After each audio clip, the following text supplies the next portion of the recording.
चाक उचलून रथांग पाणी या रूपामध्ये रथाचं चाक उचलून, जेणेकरून भीष्मदेवांनी अशी प्रतिज्ञा केलेली, की ज्याप्रमाणे भगवंतांनी मला 5 बाणांनी पांडवांना मारण्याची माझी जी प्रतिज्ञा होती, तो शब्द मोडायला लावला. त्याचप्रमाणे मी पण भगवंतांना त्यांनी शस्त्र न उचलण्याचा जो घेतलेला शब्द आहे, कुरुक्षेत्राच्या युद्धापूर्वी तो मोडायला लावेल आणि केवळ भीष्मदेवांच्या समाधानासाठी आणि त्यांना संतुष्ट करण्यासाठी भगवंतांनी रथाचं चाक उचललं आणि त्यावेळेला भीष्मदेव सांगतात, की कशाप्रकारे भगवंत कृष्णांचा जो चेहरा होता आणि त्यांचे जे केस होते, ते कुरुक्षेत्राच्या युद्धभूमीवर घोडे, हत्ती हे जे कोणते प्राणी युद्धामध्ये असतील, त्यांच्या धावण्याने किंवा सैनिकांच्या धावण्याने जी उडणारी धूळ होती, त्या धुळीने माखलेला चेहरा होता आणि त्यांच्या कपाळावर स्वेदबिंदू, घामाचे बिंदूंमुळे त्यांचा चेहरा खूप सुंदर दिसत होता. तर अशा प्रकारच्या पार्थसारथी रूपामध्ये भगवंतांना स्मरण करत आहेत भीष्मदेव. तर आपण श्लोक क्रमांक 38 पासून सुरुवात करूया. आत्ता आपण मागच्या वेळेला केलेल्या चर्चेवर कुणाचा काही प्रश्न आहे? प्रभुजीज, माताजीज, हरे कृष्ण. ठीक आहे. आज सुषमा माताजी नाहीयेत. सुषमा माताजींचं आपलं ठरलं होतं वाचायचं. तर आपण आधी श्लोक म्हणू, त्यानंतर ज्याला कोणाला वाचायचंय त्यांनी डिजिटल हँड रेज करून ठेवा. हरे कृष्ण. कृपया हा श्लोक म्हणण्याचा प्रयत्न करा. हरे कृष्ण. शीतविशीकतो विशीर्णदंशा शीतविशीखतो विशीर्णदंशः क्षतज परिप्लुत आतता इनो मे. आततायिनो मे प्रसभमभिसारमद्वधार्थम् सारमद्वधार्थम् स भवतु मे भगवान् गतिर्मुकुन्दः. स भवतु मे भगवान् गतिर्मुकुन्दः. हरे कृष्णा. मंजारी माताजी, संजना माताजी, तुम्ही पुढचा वाचा. ठीक आहे. हो प्रभू, चालेल. हरे कृष्ण. हरे कृष्ण. सर्वांना सादर प्रणाम. हरे कृष्ण. प्रणाम प्रभूजी. दंडवत माताजी. येस. रणांगणामध्ये माझ्या तीक्ष्ण बाणांनी त्यांना विंधले, त्यांचे कवच काढून टाकले. व्रणातून वाहणाऱ्या रक्ताने त्यांचे शरीर माखलेले होते. माझा वध करण्यासाठी ते वेगाने माझ्यावर चालून आले. असे मुकुंद भगवान हेच माझे अंतिम आश्रयस्थान असोत. तात्पर्य: भगवान श्रीकृष्ण आणि भीष्मदेव यांचे कुरुक्षेत्राच्या रणांगणावरचे संबंध अतिशय रसपूर्ण आहेत, कारण श्रीकृष्णांच्या तेथील सर्व हालचाली या अर्जुनाच्या पक्षपाती आणि भीष्मांच्या विरोधी दिसतात. परंतु हे सर्व भीष्मांवर विशेष कृपा करण्यासाठीच होते, कारण भीष्म भगवंतांचे महान भक्त होते. या संबंधांचे आश्चर्यकारक वैशिष्ट्य हे की भक्त भगवंतांच्या शत्रूची भूमिका करूनही भगवंतांना प्रसन्न करून घेतो. भगवान स्वतः दिव्य आहेत आणि पूर्ण स्वतंत्रही आहेत. त्यामुळे ते आपल्या निष्ठावंत भक्ताने शत्रूच्या रूपाने केलेली सेवाही स्वीकारतात. वास्तविक पाहता देवादिदेवाला कोणी शत्रूच असू शकत नाही, किंवा असा हा तथाकथित शत्रू त्यांना काही करू शकत नाही, कारण ते अजित आहेत. कोणी त्यांना जिंकू शकणार नाही. तरीही आपल्या एखाद्या शुद्ध भक्ताने त्यांना मारहाण केली तरी त्यांना त्यातून सुखच होते. त्यांच्यापेक्षा कोणीही वरिष्ठ नाही हे सत्य आहे, परंतु त्यांचा वरिष्ठ होऊन कोणी त्यांची निंदा केली तरी त्यातही त्यांना सुखच होते. भक्त आणि भगवंत यातील अलौकिक देवघेवींची ही काही उदाहरणे आहेत. जे शुद्ध भक्ती संबंधी अज्ञ आहेत ते अशा गूढ अनुभवांच्या अंतरंगात शिरू शकत नाहीत. भीष्मदेवांनी पराक्रमी योद्ध्याची भूमिका केली आणि भगवंतांचे शरीर आपल्या बाणांनी हेतुपूर्वक विद्ध केले. त्यामुळे सामान्य जनांना वाटले की भगवंतांच्या शरीरावर घाव झाले, परंतु हे सगळे अभक्तांना भ्रमात टाकण्यासाठीच होते. अखंड दिव्य देह क्षतविक्षत होऊ शकत नाही आणि भक्त भगवंतांचा शत्रू होऊ शकत नाही. तसे तसे असते तर भीष्मदेवांनी आपले अंतिम आश्रयस्थान म्हणून भगवान श्रीकृष्णांची निवड केली नसती. जर भीष्म भगवंतांचे शत्रू असते तर यत्किंचितही हालचाल न करता भगवंतांना त्यांचा नाश करता आला असता. त्यासाठी भीष्मांच्या समोर रक्ताळलेल्या अवस्थेत येण्याची काही आवश्यकता नव्हती. परंतु भगवान तसे आले त्याचे कारण या क्षत्रिय भक्ताची तशी इच्छा होती. आपल्या एकनिष्ठ भक्ताने शरीरावर केलेल्या व्रणांनी भगवान कसे शोभून दिसतात ते दिव्य सौंदर्य ते दिव्य सौंदर्य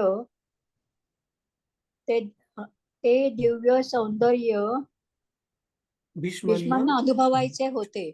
भगवान आणि त्यांचे सेवक यातील दिव्य रसांच्या भावानुभावाची देवाणघेवाण करण्याची एक पद्धत आहे. या अशा संबंधामुळेच भक्त आणि भगवान दोघेही आपापल्या स्थितीत स्तुत्य ठरतात. भगवान एवढे क्रोधाविष्ट झाले होते की त्यांना भीष्मदेवांवर चालून जाताना अर्जुनाने अडवले. तथापि त्याच्या अडथळ्यास न जुमानता प्रेमी व्यक्तीने कशाचीही चिंता न करता आपल्या प्रिय व्यक्तीकडे धाव घ्यावी तसे ते भीष्मांवर धावून गेले. वरवर दाखवावयास ते भीष्मदेवांना मारण्यासाठी गेले होते, परंतु वस्तुतः आपल्या महान भक्ताला संतुष्ट करण्यासाठीच ते गेले होते. भगवान सर्व जीवांचे मुक्तिदाते आहेत यात संशय नाही.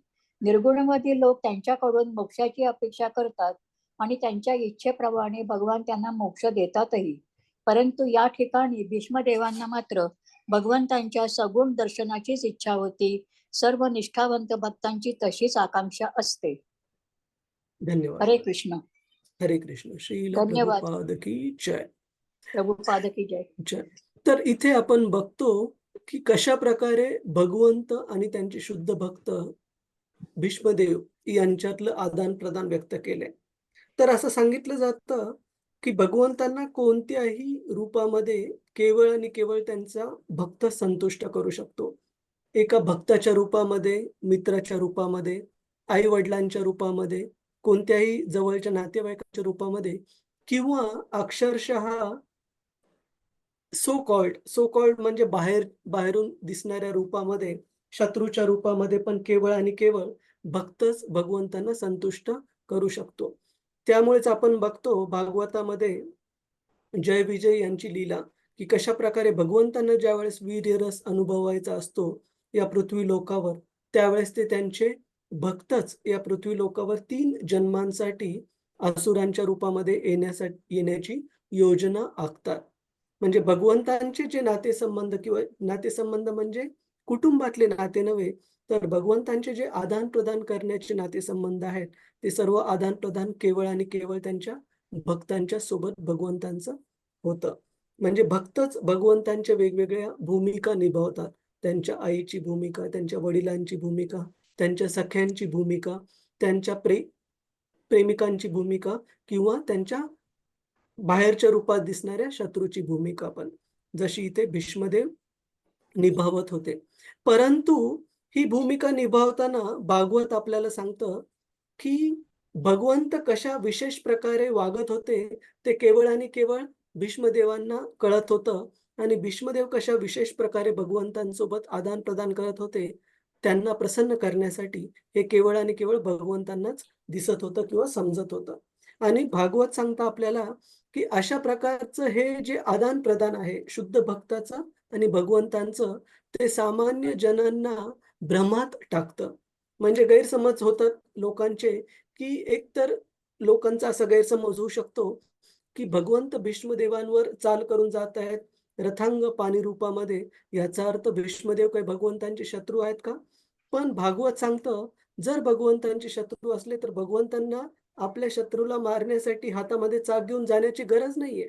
भगवंत हे प्रत्येक जीवाच्या हृदयामध्ये परमात्मा रूपामध्ये आहेत आणि केवळ भगवंतांचे विचार करूनच त्या व्यक्तीचे श्वास थांबवू शकतात किंवा हृदय बंद होऊ शकतं. त्यासाठी त्यांना एवढी मेहनत करण्याची गरज नाही की रथावरून खाली उतरून चाक हातात घेऊन आक्रमण करण्यासाठी. पण त्यांनी ते रूप धारण केलेलं आहे केवळ आणि केवळ आपल्या भक्तांना संतुष्ट करण्यासाठी, भक्ताच्या समाधानासाठी. आणि त्याच प्रकारे भीष्मदेव पण जी भूमिका निभावत आहेत, आपण मागच्या वेळेला याच्यावर चर्चा केलेली काही सेशन पूर्वी, की केवळ आणि केवळ ह्या जगातल्या लोकांना हे दाखवण्यासाठी भगवंतांची एक विशेष भगवंतांचा निरोप ह्या जगातल्या लोकांना कळवण्यासाठी, की आपण कितीही महान असू द्या, कितीही शक्तिशाली असू द्या, कितीही श्रेष्ठ योद्धे असू द्या, तरीही आपण जर अधर्माची बाजूनी घेतली, तर आपला विनाश हा निश्चित आहे. म्हणजे इथे भगवंतांचे शुद्ध भक्त वागत आहेत केवळ भगवंतांच्या समाधानासाठी आणि भगवंत विशेष प्रकारे वागत आहेत केवळ आपल्या शुद्ध भक्तांच्या समाधानासाठी. आणि दुसरं अजून हे सांगितलंय, की भीष्मदेव ज्यावेळेस खूप सारे बाण मारत होते युद्धामध्ये, केवळ अर्जुनावर बाण मारल्यात बाणांचा वर्षाव होत नव्हता. तर अर्जुनाच्या रथाचे घोडे, अर्जुनाच्या रथाचे सारथ्य करणारे भगवंत कृष्ण आणि अर्जुनाचा रथ या सर्वांवर पण बाणांचा वर्षाव होत होता. आणि भगवंतांचं शरीर हे आपल्या शरीरासारखं हाडामासाचं बनलेलं नाहीये प्रभूजी. आपलं शरीर बनलेलं आहे पंचधातूंचं, पंचमहाभूतांचं. पृथ्वी, वायू, जल, अग्नी, आकाश आणि त्यामुळेच ह्याच्यामध्ये हाड, मांस आणि बाकीचे शरीराचे अवयव हे पंचमहाभूतांपासून बनलेले आहेत. परंतु भगवंतांचं जे शरीर आहे, ते सच्चित आनंद शरीर आहे. ज्याप्रमाणे आपल्या आत्म्याचे गुणधर्म आहेत, सच्चित आनंद, त्याचप्रमाणे भगवंतांचं शरीर पण त्याच गुणधर्माचं बनलेलं आहे. त्यामुळे बाणांचा आघात झाल्यानंतर त्या शरीरातून जखम होणं किंवा रक्त येणं हे शक्य नाहीये, कारण ते दिव्य शरीर आहे. परंतु आपल्या क्षत्रिय भक्ताची, आपल्या शुद्ध भक्ताची इच्छा पूर्ण करण्याकरिता भगवंत एका सामान्य मनुष्याप्रमाणे स्वतःला प्रस्तुत करत आहेत, की ज्याप्रमाणे एका सामान्य भौतिक जगातल्या नश्वर व्यक्तीला जर आघात झाला तर त्यामधून रक्त निघतं, त्याचप्रमाणे भगवंत पण भीष्मदेवांच्या बाणांनी जे आघात झालेले आहेत, त्यानुसार त्यांच्या शरीरातून हे रक्त निघत आहे आणि अशा एका शुद्ध भक्ताने शरीरावर केलेल्या व्रणांनी भगवंत हे शोभून दिसत आहेत. त्या भक्तासाठी, त्या भक्त त्याच्यामध्ये पण दिव्य सौंदर्य अनुभवत आहेत भगवंतांचे. आणि अशा प्रकारे भगवंत आणि त्यांचे शुद्ध भक्त यांच्यामध्ये भक्तीचं आदान-प्रदान होत आहे, देवाण-घेवाण होत आहे. आणि या श्लोकाच्या तात्पर्यामध्ये श्रील प्रभुपादजी सांगतात, की आणि हे बाकीच्या शास्त्रांमध्ये पण सांगितलेलं आहे, की एखाद्या भक्तांच्या जे भगवंतांचे जे अर्चना विधी, साधना मार्गावरचे जे भक्त आहेत, त्या कधी-कधी असे साधक भक्त भगवंतांना छान प्रार्थना अर्पण करतात वेगवेगळ्या वैदिक ग्रंथांमधून वगैरे. तर त्या प्रार्थना निश्चितच भगवंतांसाठी खूप आनंददायक किंवा प्रसन्न करणाऱ्या आहेत. परंतु अशा वैदिक ग्रंथातल्या प्रार्थनांपेक्षाही भगवंतांना जे त्यांचे खूप निकटवर्तीय आणि प्रिय असे शुद्ध भक्त आहेत, त्यांच्यापेक्षा निम्न स्तर स्वीकार करणं हे भगवंतांना खूप आवडतं. जसं की आपण बघतो की यशोदा मातेच्या समोर भगवंत एका छोट्या बालकाच्या रूपात होते आणि ज्यावेळेस यशोदा मातेने च्या बाल्य रूपामध्ये धडा शिकवायचं ठरवलं, कारण त्यांच्या खूप तक्रारी येत होत्या ब्रजभूमीमध्ये वेगवेगळ्या गोपिकांकडून, की यशोदा मातेचे जे बालक आहेत कृष्ण, ते वेगवेगळ्या गोपींच्या घरी जाऊन त्यांच्या घरून लोणी चोरत आहेत. तर ही गोष्ट थांबवण्यासाठी यशोदा मातेने ठरवलं, की कृष्णाला चांगला धडा शिकवायचा आणि ज्यावेळेस यशोदा मातेने छोटीशी काठी हातात घेऊन भगवंतांच्या मागे धावल्या, त्यांना पकडलं, त्यावेळेस एखाद्या लहान मुलाप्रमाणे कुंती देवीच्या प्रार्थनेमध्ये आपण पाहतो, की कशाप्रकारे भगवंत डोळे चोळत होते भीतीमध्ये, यशोदा माता आपल्याला आता मारते का काय? आणि ते डोळे चोळत असताना डोळ्यांना लावलेलं जे काजळ होतं, ते पूर्ण त्या छोट्या बालकृष्णांच्या गालावर पसरलं. आणि कुंती देवीच्या प्रार्थनेमध्ये आपण पाहिलं, की कशाप्रकारे ह्या लीलेचं, दामोदर लीलेचं कुंती देवी स्मरण करत आहेत, की कसं शक्य आहे एका सामान्य व्यक्तीला भगवंत घाबरणे, असे भगवंत ज्यांना की साक्षात मृत्यूही घाबरतो. साक्षात मृत्यू देवता यमराज जे आहेत, ते पण भगवंतांना घाबरतात. तर असे भगवंत घाबरणं कसं काय शक्य आहे यशोदा मातेला? तर त्याचं उत्तर केवळ आणि केवळ आहे, की हे भगवंत आणि त्यांचे शुद्ध भक्त यांच्यामध्ये प्रेमाचं आदान-प्रदान आहे. तर याच्यामध्ये सामान्य भौतिकवादी व्यक्तीला प्रवेश नाहीये. भौतिकवादी व्यक्तीसाठी ह्या गोष्टी नेहमी एक मिस्ट्रीला आपण मराठीमध्ये काय म्हणतो? नेहमी एक गुपित राहतील. एका गुड एका भौतिकवादी व्यक्तीसाठी असे भगवंतांचं त्यांच्या शुद्ध भक्तासोबतचं जे आदान प्रदान आहे ते एक नेहमी गूढ राहतं, गुपित राहतं. कुणाचा काही प्रश्न आहे प्रभुजीच माताजी याच्यावर आपण पुढे जायचं? हरे कृष्ण. ठीक आहे. तुम्ही श्लोक क्रमांक 39 म्हणण्याचा प्रयत्न करा. विजयरथ कुटुंब आततोत्रे विजयरथ कुटुंब स्तोत्रे धृतहय रश्मिनी तत्श्रिये क्षणीये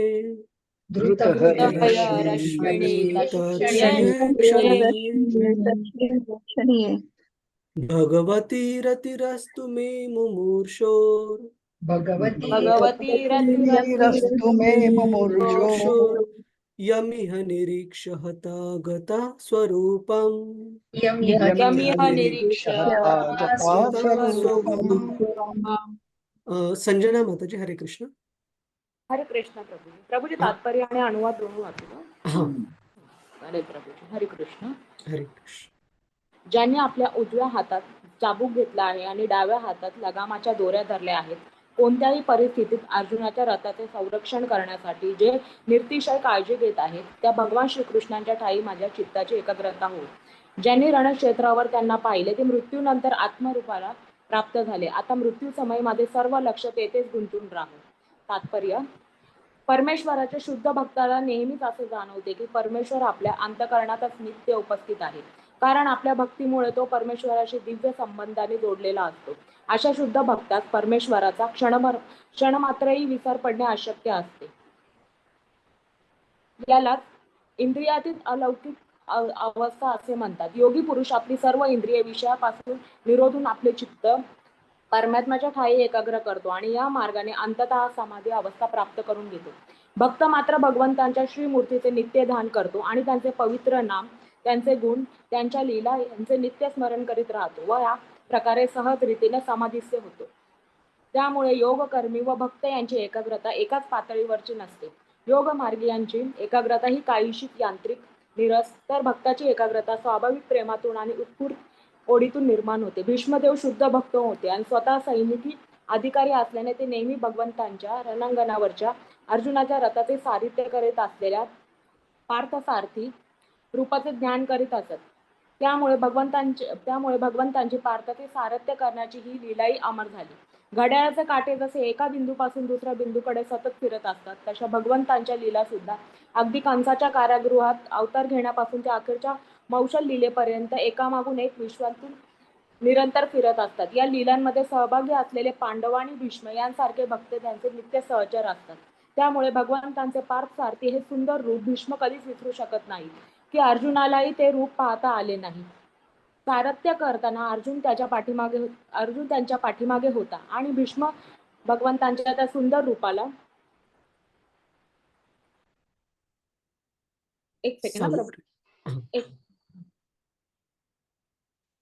भीष्म भगवंतांच्या सुंदर रूपाला सामोरे होते.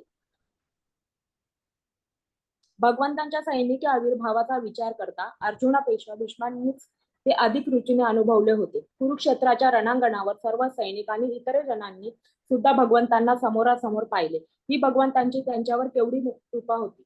त्या अकारण कृपेमुळे हे सर्व लोक मृत्यूनंतर आपल्या मूळ आत्मरूपाला प्राप्त झाले. सामान्य जलचरांपासून ते ब्रह्मदेवापर्यंत विश्वाच्या विकास चक्रात भ्रमण करणारे जीव मायेच्या आवरणात असतात. त्यांना कर्मांनी व भौतिक प्रकृतीच्या नियमांनी आपले रूप प्राप्त झालेले असते. त्यांना प्राप्त झालेले असते. या बद्ध जीवांची त्यांची सारी भौतिक रूपे तशी परकी असतात, वेश परके असतात आणि जेव्हा ते भौतिक शक्तीच्या बंधनातून सुटतात तेव्हा त्यांना आपले मूळ रूप प्राप्त होते.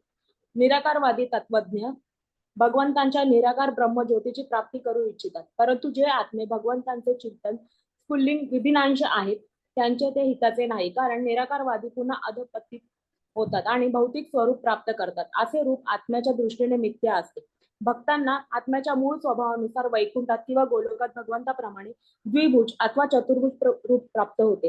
हे शाश्वत रूप हे जीवाचे खरे स्वरूप असते आणि कुरुक्षेत्रावरील लढाईत जे सहभागी झाले त्या सर्वांना त्यांचे हे रूप मिळाले. अशी पुष्टी भीष्मदेव या ठिकाणी देत आहेत. अर्थ असा की भगवान श्रीकृष्ण केवळ पांडवांचेच कृपादाते होते असे नव्हे, तर त्यांनी तेथील सर्व जीवांवर तशीच कृपा केली होती. सर्वांना एकाच प्रकारचे यश मिळाले होते. भीष्मदेवांनाही तीच कृपा हवी आहे. भगवंतांचे सहचर म्हणून कधीही त्यांची स्थिती निश्चित होती, तरी ते भगवंताकडे प्रार्थना करीत आहेत.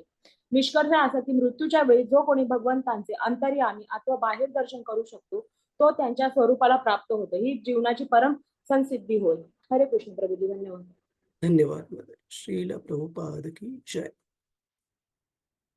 ज्यांनी आपल्या उजव्या हातात चाबूक घेतला आहे आणि डाव्या हातात लगामाच्या दोऱ्या धरल्या आहेत, कोणत्याही परिस्थितीत अर्जुनाच्या रथाचे संरक्षण करण्यासाठी जे निरतिशय काळजी घेत आहेत, त्या भगवान श्रीकृष्णांच्या ठायी माझ्या चित्ताची एकाग्रता हो. ज्यांनी रणक्षेत्रावर त्यांना म्हणजे भगवंत कृष्णांना, ज्यांनी रणक्षेत्रावर त्यांना पाहिले ते मृत्यूनंतर आत्मरूपाला प्राप्त झाले. याचा अर्थ जे कोणी सैनिक, जे कोणते क्षत्रिय कुरुक्षेत्राच्या युद्धभूमीवर त्यांनी आपला प्राणत्याग केला युद्धामध्ये भगवंतांचं दर्शन घेऊन, त्या सर्व क्षत्रियांना, त्या सर्व सैनिकांना भगवंतांचं भगवत धाम प्राप्त झालं. आणि आता भीष्मदेव प्रार्थना करत आहेत की कृपया हे भगवंत, मृत्यूसमयी माझं लक्ष पण आपल्यातच गुंतून राहावं. आणि याच्या तात्पर्यामध्ये प्रभुपाद सांगतात की कशा प्रकारचे वेगवेगळे अध्यात्मवादी, 3 प्रकारचे अध्यात्मवादी भगवद्गीतेमध्ये दिलेले आहेत आणि भागवतामध्ये दिलेले आहेत. आपल्यापैकी कुणाला माहिती आहे प्रभुजीज माताजीज 3 प्रकारचे अध्यात्मवादी कोणते?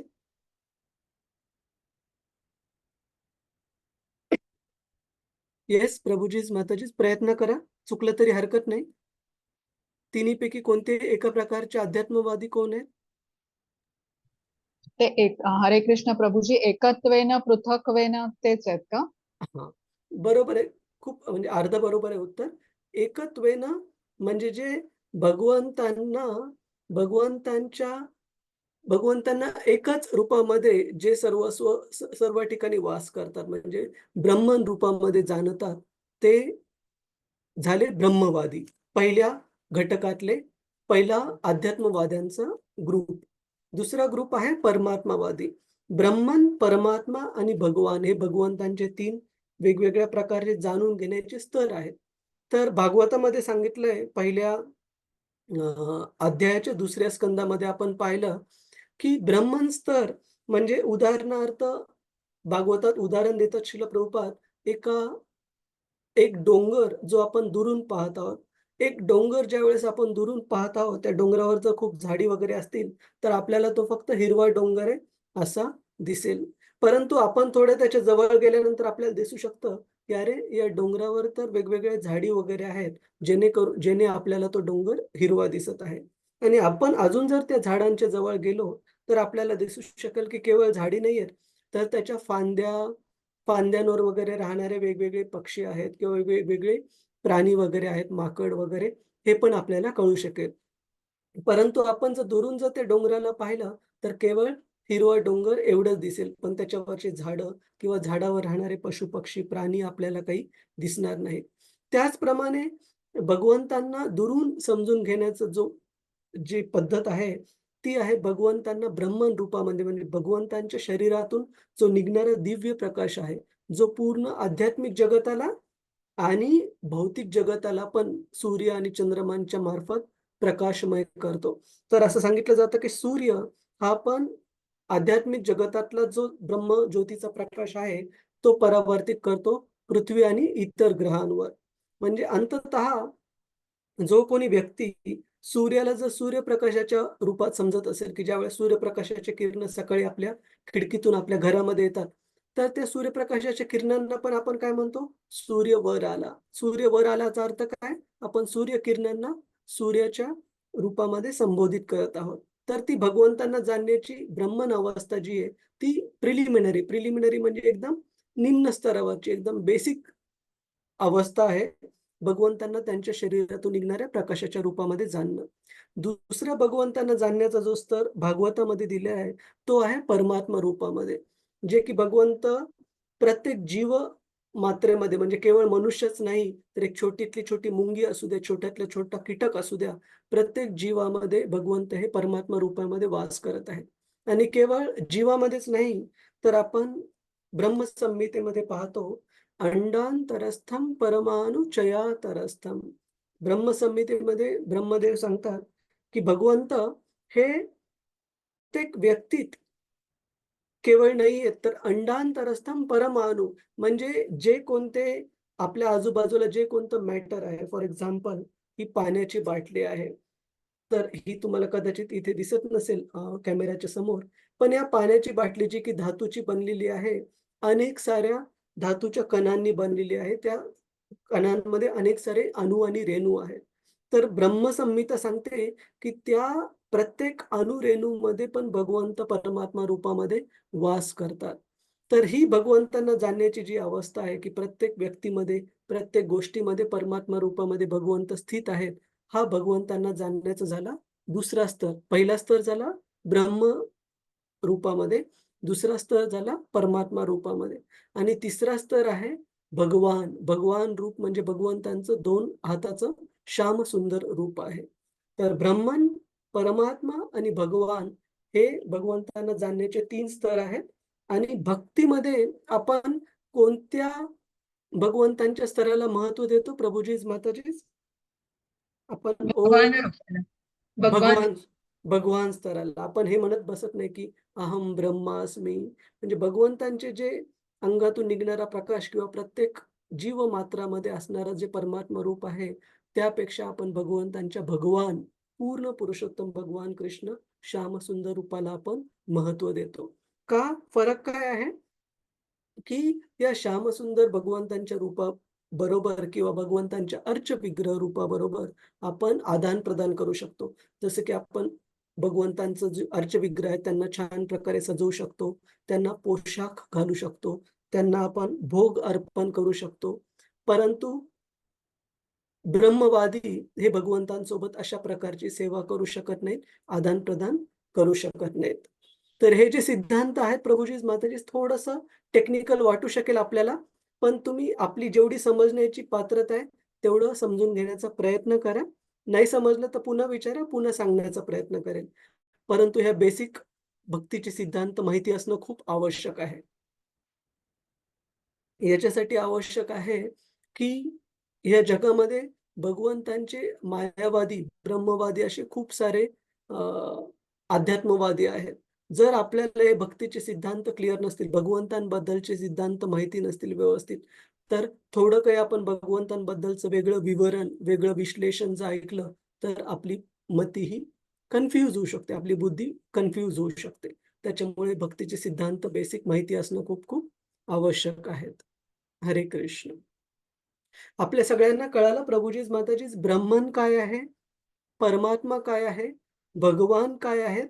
या तिन्ही भगवंतांना जाणून घेण्याच्या कशा वेगवेगळ्या अवस्था किंवा स्तर आहेत आणि भक्ती मार्गामध्ये आपण कशाप्रकारे भगवंतांच्या भगवान रूपाला आपली सेवा अर्पण करतो. कुणाला काही प्रश्न आहे या मुद्द्यावर? हरे कृष्ण. अवघड आहे का प्रभुजीज, माताजीज, कळण्यासाठी? नाही समजलं प्रभूजी. नाही समजलं. क्लिअर आहे ना? आणि बाकीचे किरण जाधव प्रभूजी, मनीषा जोशी माताजी, गणेश कुलकर्णी प्रभू आणि बाकीचे भक्त समजलं. समजले? ठीक आहे, ठीक आहे, चालेल. प्रभूजी मौशल लीला म्हणजे काय? हा, चांगला प्रश्न आहे. मौशल लीला म्हणजे भगवंतांनी आपल्या लीलांची जी समाप्ती केली द्वारकेमध्ये, ती केली यादवांमध्ये आपापसामध्ये भांडण होऊ देऊन. आणि ते भांडण होऊ देण्यासाठी एक लीला अरेंज केली, की कशा प्रकारे ज्यावेळेस ग्रहणाच्या काळामध्ये सर्व यादव गेलेले असतात एका पवित्र ठिकाणी. त्या ठिकाणी आपापसामध्ये थट्टा मस्करी करताना कशा प्रकारे ऋषींच्या प्रती यादवांकडून अपराध होतो, की यादवांमध्ये ते ठरवतात, की चला आपण या ऋषींचं गंमत करू आणि एक यादव यदू कुळातले एक जण स्त्रीचं रूप घेतो आणि ती स्त्री प्रेग्नंट आहे असं दाखवतात त्या ऋषीमुनींच्या समोर आणि त्यांना विचारतात, की काय होणार आहे या स्त्रीला? मुलगा होणार आहे का मुलगी होणार आहे? आणि त्यांनी लोखंडाचं एक हे लपवलेलं असतं त्याच्यामध्ये आपण बत्त्यासारखं असतं ना, तर ते ऋषींना कळतं, की हे गंमत करत आहेत. ते म्हणतात, की मुलगा होणार नाही, मुलगी होणार नाही, परंतु जे कोणतं ह्यांच्या पोटामध्ये जे काही होणार आहे, ती गोष्ट जी त्यांनी लपवलेली आहे, त्या गोष्टीनेच यदुकुळाचा नाश होणार आहे. ही भगवंतांचीच इच्छा होती. कारण त्यांना पाहिजे होतं, की यदुकुळातले हे जे सर्व शक्तिशाली देवी-देवता वगैरे जे आहेत, कारण भगवंतांची लीला पृथ्वी तलावरच्या संपत आहे. त्याच्यामुळे त्यांनी पण त्यांच्या त्यांच्या सेवेमध्ये रुजू व्हावं. म्हणून भगवंतांनी सर्व यादव कुळाला एकत्र त्यांचं पण लीला संपवण्यासाठी ही मौशल लीला समजली जाते प्रभूजी. यदुकुळाची शेवटची लीला, जिथे भगवंत आणि त्यांचे जे यदुकुळातले सर्व सदस्य आहेत, ते पृथ्वी लोकावरील त्यांच्या लीला संपवतात. तर त्यांच्या डोळ्यासमोर, भगवंतांच्या डोळ्यासमोर यादवांचा पूर्ण शेवट व्हावा, ह्या पृथ्वी तळावर हे भगवंतांनी व्यवस्था केली आणि त्यानंतर स्वतः आपण ती गोष्ट ऐकतो, की कशाप्रकारे अ, उद्धवाला आणि मैत्रेय ऋषींना उपदेश केल्यानंतर अ, आपल्या दीव दमन, पोरबंदरच्या जवळच एक ठिकाण आहे. मी त्या ठिकाणाचं नाव माहिती पण विसरलो मी.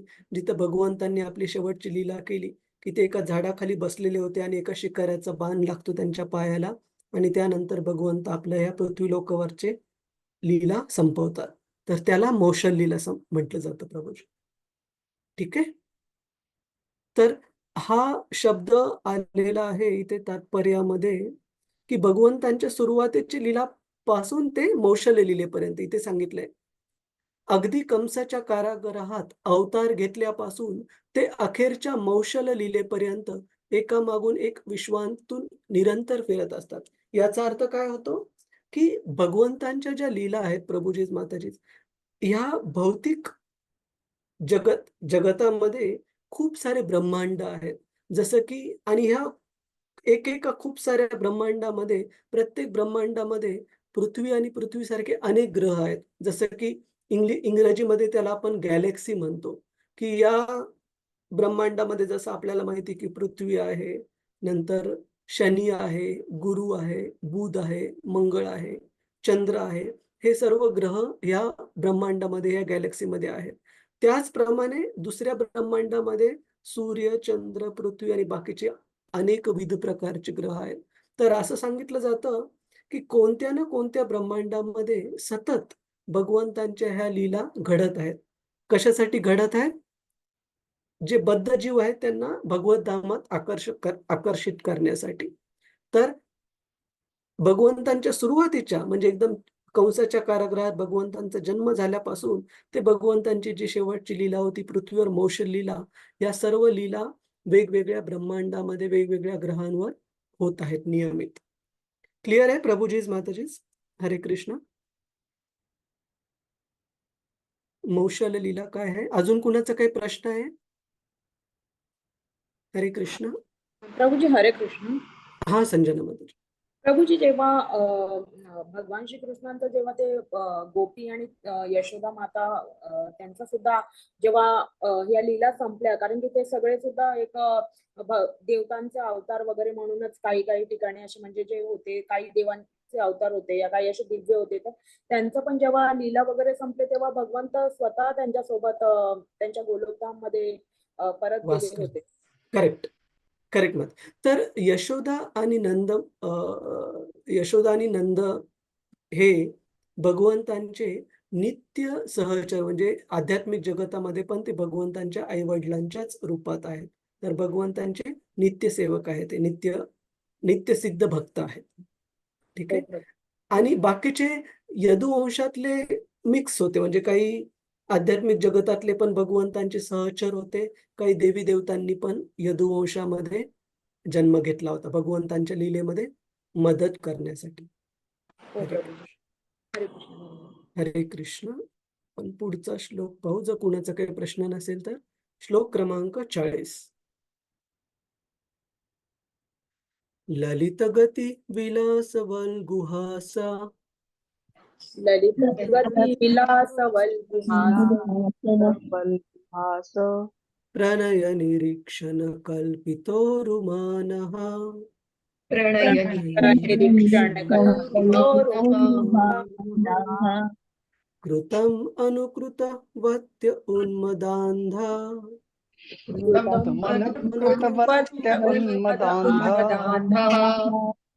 प्रकृतिमगं किल यस्य गोपवध्वः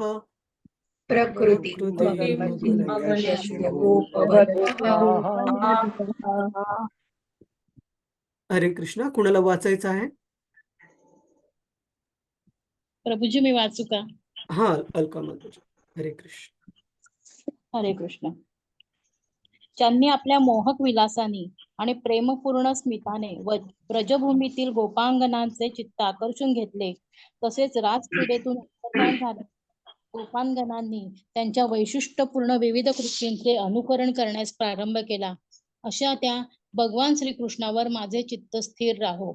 तात्पर्य श्रील प्रभुपाद की जय. व्रजभूमीतील युवतींनी भगवंता समवेत नृत्य केले. गोपींनी प्रियकरासारखे प्रेमाने त्यांना आलिंगन दिले. स्मितहास्य करीत निरनिराळे विनोद केले आणि मोठ्या प्रेमळ वृत्तीने त्यांकडे दृष्टी लावली. अशा प्रेममय सेवेच्या परम आनंदात त्यांनी भगवंताशी गुणैक्य प्राप्त करून घेतले. भगवान आणि अर्जुन यांच्यातील नाते भीष्मदेवांसारख्या सद्भक्तांना खचितच स्तुत्य वाटते. पण गोपींचे भगवंताशी असलेले भावबंध हे भक्तीच्या अधिक शुद्धतेमुळे त्याहून अधिक स्तुत्य आहेत. अर्जुन तसा भाग्यवानच म्हटला पाहिजे, कारण त्याच्या सारथी होण्या इतके बंधुप्रेम भगवंतांनी त्याला मोठ्या कृपेने दिले. पण त्याला सुद्धा भगवंतांनी आपल्या इतके सामर्थ्य दिले नव्हते. तथापि गोपी मात्र त्यांच्याच पातळीवर जाऊन व्यवहारतः त्यांच्याशी एकरूप झाल्या होत्या.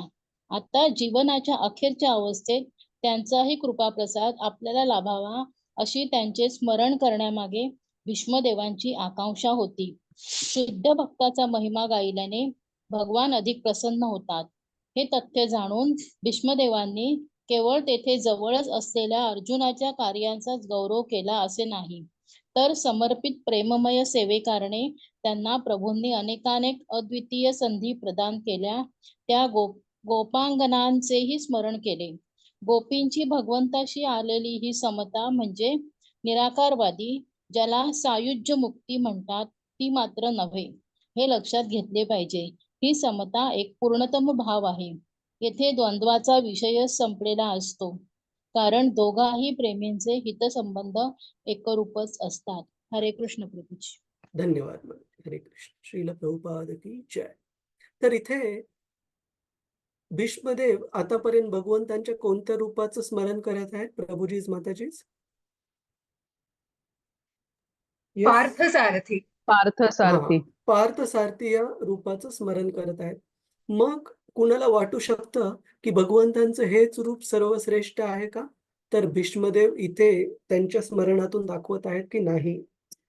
भक्तांमध्ये पण वेगवेगळे ग्रेडेशन्स म्हणजे वेगवेगळे स्तर आहेत, की भगवंतांचे भक्त जसे काही शांत रसातले भक्त आहेत, काही दास्य रसातले भक्त आहेत, त्याचप्रमाणे काही साख्य रसातले आहेत, काही वात्सल्य रसातले आहेत आणि काही माधुर्य रसातले आहेत. तर शांत रसातल्या भक्ताचं कोणतं उदाहरण देऊ शकाल का आपण? भगवंतांना शांत रसामध्ये कोण सेवा अर्पण करतात? गाई. गाई. गायी ह्या सजीव आहेत. भक्तांच्या त्या सेवा रूपामध्ये जसं भक्तांना दूध अर्पण करतात, भक्तांची माया करतात, तर त्या शांत रूपामध्ये म्हणता येईल का त्यांना? शांत रूपामध्ये उदाहरणार्थ वृंदावनामधली जे गवत आहे ना, ते की एकाच किंवा ठिकाणी आहे. वृक्ष. वृक्ष पण भगवंतांची आदान प्रदान करतात. कशा प्रकारे? भागवतामध्ये त्याचं पण उदाहरण दिलंय की कृष्णांना सावली देऊन किंवा कृष्णांना मधुर फळ अर्पण करून. पण वृक्षांना पण म्हणता येईल की ते जास्त आदान प्रदान म्हणजे शांत याच्यातले भावातले. पण विशेषतः गवत वगैरे जे की भगवंतांसाठी मखमली सारखा रस्ता प्रदान करतात. भगवंतांचे जे कोमल हे आहेत, पाय आहेत, ते त्यांच्यावर ठेवण्यासाठी. त्याच प्रकारे आध्यात्मिक जगतामध्ये सांगितलं जातं की कोणतीच गोष्ट ही निर्जीव नाहीये. म्हणजे भगवंतांची उशी, भगवंतांचा बेड, भगवंतांचे असणारे जेवढे कोणते त्यांचे पॅराफर्नेलिया म्हणजे जेवढ्या कोणते त्यांचे वापरण्यातल्या गोष्टी, ह्या सर्व भगवंतांना शांत रसामध्ये सेवा अर्पण करत आहे. शांत रसानंतर येतं शांतरस, नंतर सेवा भावाला काय म्हणतो, दास्यरस. दास्यरसाचं उदाहरण कोणतं देता येईल आपल्याला? हनुमान. हनुमानजी. सुदामा हा, सुदामा अजून कोण प्रभूजी माताजी? सुदामा सुदामा हा हे साख्यरसातलं झालं. तो साख्यरस पुढचं येईल. पण हा, तर दास्य रसामध्ये हनुमानजी, सॉरी माताजी आपला आवाज ब्रेक होत आहे. दास्य रसामध्ये हनुमानजी किंवा लक्ष्मीजी कोणती सेवा करतात आध्यात्मिक जगतामध्ये भगवंतांची? भगवंतांचे सेवा चरण करतात. चरण सेवा कर चरण सेवा करतात. तर ही जी सेवाभावाची, ज्यामध्ये भगवंतांचे भक्त हे स्वतःला भगवंतांच्या दास रूपामध्ये समजतात आणि भगवंतांना आपल्या स्वामी रूपामध्ये त्यांची सेवा करतात. तर हा झाला भगवंतांचा शांतरस, नंतर दास्यरस. दास्यरसानंतर येतो साख्यरस, जसं माताजींनी उदाहरण दिलं, सुदामा, श्रीदामा, मधुमंगल, अर्जुन, हे झाले भगवंतांचे सगळे साख्यरसातले मित्र. हरे कृष्ण. हे झाले सगळे साख्यरसामधले भगवंतांचे सखा किंवा मित्र. नंतर शांतरस पाहिला आपण, दास्यरस पाहिला, साख्यरस पाहिला. त्यानंतर येतो वात्सल्य रस. वात्सल्य रस म्हणजे असे भक्त जे भगवंतांना आपल्या आपल्यावर डिपेंडंट, आपल्यावर भगवंत हे अवलंबून आहेत अशा रूपामध्ये समजतात आणि भगवंतांना त्या प्रकारे काळजी घेतात. जसं की यशोदा, नंद, यशोदा माता किंवा वसुदेव, देवकी किंवा दशरथ, राजा दशरथ, कौशल्या, हे सर्व भगवंतांची वात्सल्य रसानी संबंधित आहेत. कारण ते विचार करतात की नंद आणि यशोदामाई विचार करतात की आपण जर कृष्णाची काळजी घेतली नाही, आपण जर कृष्णांना व्यवस्थित खाऊ पिऊ घातलं नाही, तर कसे जगणार ते, कसे वाढणार? अशा प्रकारे असे भक्त पूर्णपणे स्वतःवर अवलंबून आहेत, अशा प्रकारे त्यांची सेवा करतात. आणि सर्वश्रेष्ठ आहे माधुर्य भक्ती. माधुर्य भक्तीचं स्तर या 5 स्तरांमध्ये सर्वश्रेष्ठ समजला जातो, ज्यामध्ये येतात व्रज, ललना, गोपीज. तर त्यांच्याबद्दल असं सांगितलंय की ह्या व्रजभूमीतील गोपीज यांचं भगवंतांबद्दलचं जे सरेंडर, भगवंतांबद्दलचं जे सरेंडरला आपण मराठीत समर्पण, हे एवढं उच्च स्तरावर आहे की भगवंत स्वतः असं मान्य करतात की माझ्या पूर्ण ह्या क्रिएशन, ह्या भौतिक निर्माणामधली सर्व काही धनसंपत्ती जरी मी तुम्हाला अर्पण केलं किंवा भौतिक पूर्ण ब्रह्मांड जरी तुम्हाला अर्पण केलं, तरी तुमच्या माझ्या प्रती जे समर्पण आहे, जे प्रेम आहे, त्याचं मूल्य भरून येणार नाही. अशा प्रकारे भगवंत स्वतःचं इनएबिलिटीला आपण मराठीत काय म्हणतो? शक्य असमर्थता, स्वतःची असमर्थता दाखवतात गोपींच्या समर्पणासमोर, की माझं सर्वस्व जरी मी आपल्याला अर्पण केलं, तरी आपलं जे माझ्या प्रती प्रेम आणि समर्पण आहे त्याची परतफेड होऊ शकणार नाही. त्याच्यामुळे गोपींचं हे समर्पण कशा प्रकारे कळतं आपल्याला? जसं रासलीलेमध्ये सांगितलंय की अर्ध्या रात्री भगवंतांनी ज्यावेळेस त्यांच्या बासरीचा तो 5th नोट वाजवायला सुरुवात केली आणि सर्व गोपींना बोलवलं, त्यावेळेस त्यांना माहिती होतं की या वेळेला जर आपण घर सोडलं, बाहेर निघालो, तर आपले जे पती आहेत, आपले जे घरातले कुटुंबातले सदस्य आहेत, ते आपल्याला पुन्हा घरात घेणार नाहीत.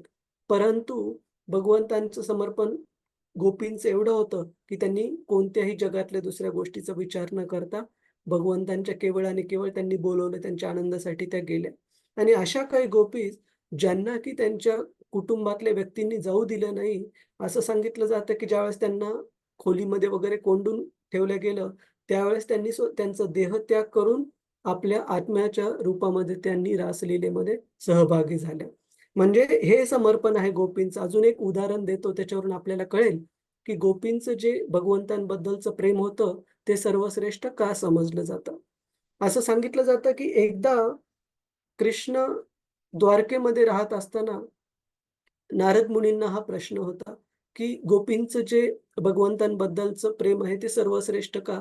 तर भगवंत म्हणतात, "एक छोटी गोष्ट कर हे नारदा, की तू वेगवेगळे जे योगीज आहेत, वेगवेगळे जे महान ऋषीमुनी आहेत, योगीज आहेत, त्यांच्याकडे जा आणि त्यांना सांग, की भगवंत कृष्ण यांचं डोकं दुखत आहे आणि त्याच्यावर एकच उपाय आहे, की आपल्याला आपल्या पायाची रज म्हणजे पायाची धूळ द्यावी लागेल भगवंतांच्या डोक्यावर लावण्यासाठी आणि त्यांनीच त्यांची डोकेदुखी थांबेल.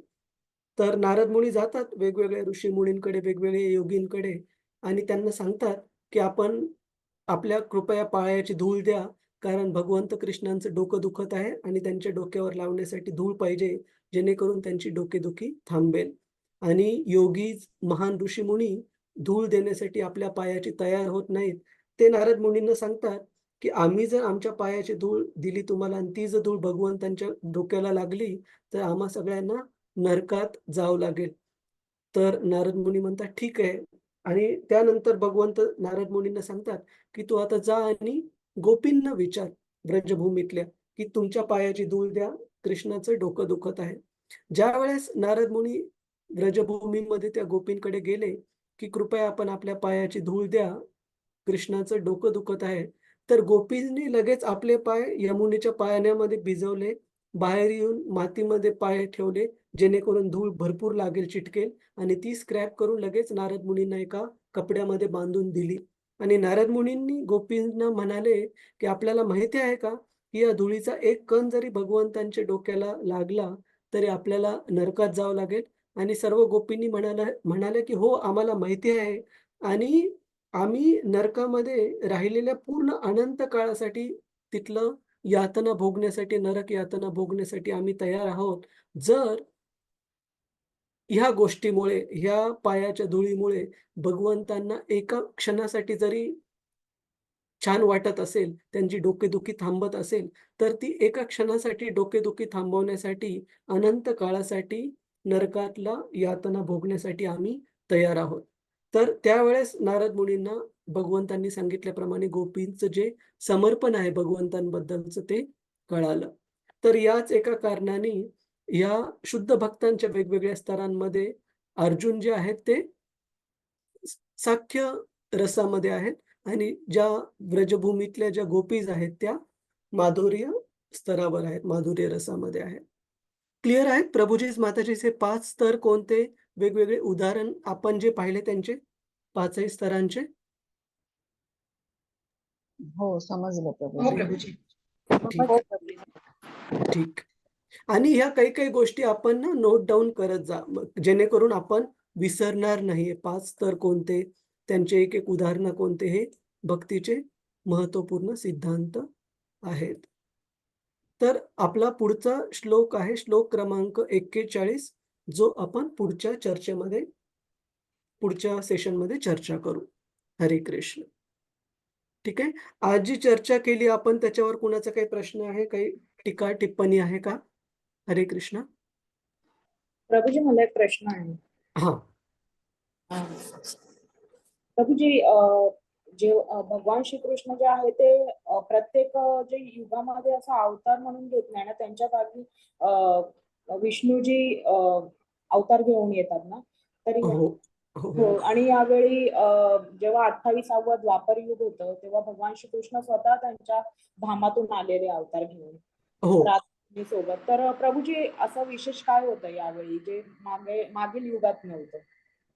सी एक भगवंतांच्या येण्याचं शास्त्रामध्ये एक हे सांगितलेलं आहे. काय म्हणतात? भगवंत कधी आविर्भाव घेतात या पृथ्वीवर स्वतः पूर्ण पुरुषोत्तम भगवंतांच्या कृष्णाच्या रूपामध्ये.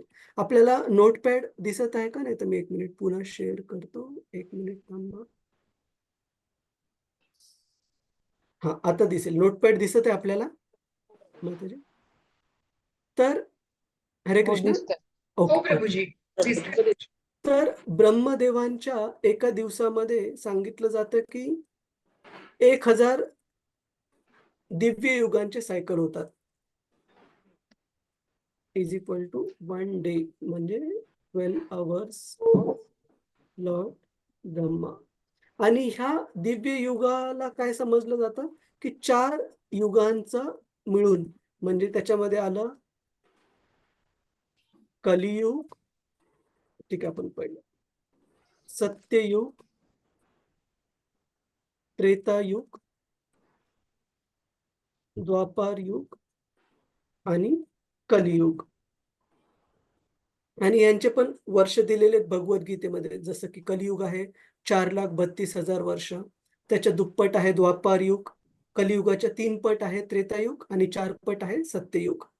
तर हे दिव्य युग 4 मिळून ज्यावेळेस 4 युग एकामागून एक येतात त्याला एक दिव्य युग म्हटलं जातं. आणि असं 1000 वेळेला दिव्य युग म्हणजे ब्रह्मदेवांचा एक दिवस असतो, जे ब्रह्मदेवांचे 12 तास झाले. तर असं सांगितलं जातं की once in day of Brahma, म्हणजे ब्रह्मदेवांच्या प्रत्येक दिवशी जे 28वं दिव्य युग आहे त्याच्या द्वापार युगामध्ये स्वतः भगवंत कृष्ण हे अवतरित होतात. तर स्केड्यूल ह्याप्रमाणे जे स्केड्यूल आपण मराठीत काय म्हणतो, जे टाइम टेबल जो दिलेला आहे तो या प्रकारे दिलेला आहे. वेळापत्रक किंवा वेळापत्रक हे असं दिलेलं आहे. तर आपण खूप नशीबवान आहोत की आपण अशा कलियुगामध्ये जन्म घेतलाय ज्याच्या अगोदरच्या युगामध्येच भगवंत कृष्ण स्वतः आविर्भाव होऊन गेलेला आहे त्यांचा. म्हणजे 28वं सायकल चालू आहे सध्या हजार सायकल पैकी. एका दिवसामध्ये 1000 सायकल दिव्य युगाचे आणि त्या 1000 सायकल पैकी 28व्या सायकलमध्ये द्वापार युगामध्ये भगवंत स्वतः अवतरित होता. हो प्रभूजी. ठीक आहे. तर हो प्रभू. हे आपलं नशीब आहे की आपण त्या द्वापार युगाच्या नंतरच्या युगातच आपला जन्म झालाय. आणि त्याच्यामुळेच प्रभुपाद सांगतात की 1000 दिव्य युग म्हणजे किती मोठं अंतर झालं. 43 लाख 4.32 मिलियन 43.2 मिलियन 43 लाख वर्षानंतर 28व्या युगामध्ये एकदा भगवंत येतात. आणि आपलं नशीब चांगलं की ते भगवंत आल्यानंतर आपण जस्ट जन्मलो आहे. त्याच्यामुळे प्रभुपाद लिहितात त्यांच्या सांगतात फक्त 5000 वर्षांपूर्वी भगवंत कृष्ण या पृथ्वी लोकावर अवतरित होते. फक्त 5000. का फक्त सांगितलंय? कारण 43 लाखाच्या समोर 5000 काही आहे का प्रभुजीज माताजी? नाही काहीच प्रभूजी. नाही. त्याच्यामुळे आपलं जीवन हे खूप खूप विशेष आहे आणि आपण त्याचा फायदा घ्यायला पाहिजे आध्यात्मिक प्रगतीसाठी. हो प्रभूजी. हरे कृष्ण. आणि चैतन्य महाप्रभू पण 500 वर्षांपूर्वीच येऊन गेले. करेक्ट. चैतन्य महाप्रभू पण 500 वर्षांपूर्वीच येऊन गेले. त्याच्यामुळे हे जे कलियुग आहे ते खूप खूप विशेष आहे. कृष्ण येऊन गेले, त्याच्यानंतर चैतन्य महाप्रभू पण येऊन गेले. हो प्रभूजी. हरे कृष्ण. मनीषा जोशी माताजी. हरे कृष्ण प्रभूजी, मला एक प्रश्न विचारायचा होता हा. की आता महाभारतामध्ये हे सगळं दाखवलं की नाही, की म्हणजे कृष्णांचा अंतापर्यंत किंवा परीक्षित राजा होऊन गेला, पण हा. विदिन त्याच्या आणि कलियुगामध्ये काही स्टोरीज घडल्या नाहीत किंवा काही परत भगवंतांचं अवतरण झालं नाही किंवा काही नाही का? सांगितलंय ना तुम्ही. आपण जर पहिल्या स्कंदाच्या सुरुवातीला केलेली चर्चा आठवा, ज्याच्यामध्ये नैमिषारण्यमधल्या ऋषीमुनींनी विचारलेले 6 प्रश्न. त्या 6 प्रश्नापैकी शेवटचा प्रश्न होता, भगवंत ज्यावेळेस आपल्या पृथ्वी लोकावरच्या लीला कन्क्लूड करून भगवत धामात जातात, त्यानंतर या कलियुगातल्या लोकांसाठी भगवंत कोणत्या रूपात अवतरतात? म्हणजे त्यांच्या लीला संपल्यानंतर लगेच. तर ते भगवंतांचं रूप हे पुस्तक रूपामध्ये भागवताच्या रूपात सांगितलंय, की जसं भगवंत ह्या आपल्या लीला कन्क्लूड करून आध्यात्मिक जगतात जातात, लगेच भागवत रूपामध्ये अवतरतात, जेणेकरून कलियुगातल्या लोकांच्या उद्धारासाठी मदत व्हावी. ठीक आहे. आणि कलियुगातले दुसरे पण वर्णन भागवतामध्ये दिलेले, जसं कलियुगाच्या शेवटी येणारा जो कल्की अवतार आहे त्याचं वर्णन दिलेलं आहे. कलियुगाच्या सुरुवातीला जे श्री चैतन्य महाप्रभू येऊन आपलं हरिनाम संकीर्तनाचा जो मार्ग आहे तो दाखवणार आहे, त्याचं पण वर्णन दिलेलं आहे. तर ह्या पण गोष्टी दिलेल्या आहेत माताजी. अच्छा. ठीक आहे. हरे कृष्ण प्रभूजी. हो प्रभूजी. हरे कृष्ण. अजून कोणते दुसरे भक्त कोणी काही विचारत होते माताजी? हरे कृष्ण. प्रभूजी हा. आपण म्हणजे माझी एक अशी रिक्वेस्ट होती की असा एक क्लास फक्त प्रभूजी की सगळे डाऊट्स वगैरे विचारण्यासाठी फक्त जर ठेवला तर सगळ्यांना मान्य असेल तर प्रभूजी असं चालेल, चालेल. काय माझी तयारी आहे. तर पूजा माताजी किंवा रतिरूपा माताजी तुम्ही एक वेळ शेड्यूल करा. आपण एक डेडिकेटेडली सेशन ठेवू शकतो, की त्याच्यामध्ये आपण निवांत जे कोणते प्रश्न असतील त्याच्या अगोदर उत्तरं देऊ आणि त्यानंतर वेळ राहिला तर मग जो श्लोक आहे तो कंटिन्यू करू पुढे. हो, प्रभूजी. ठीक आहे? धन्यवाद. हरे कृष्ण, हरे कृष्ण. वंश कल्पतरुभ्यश्च कृपा सिंधुभ्य एव च पतितानां पावनेभ्यो वैष्णवेभ्यो नमो नमः. अनंत कोटि वैष्णव वृंद की जय. वैष्णव ठाकुर की जय. श्रील प्रभुपाद की जय.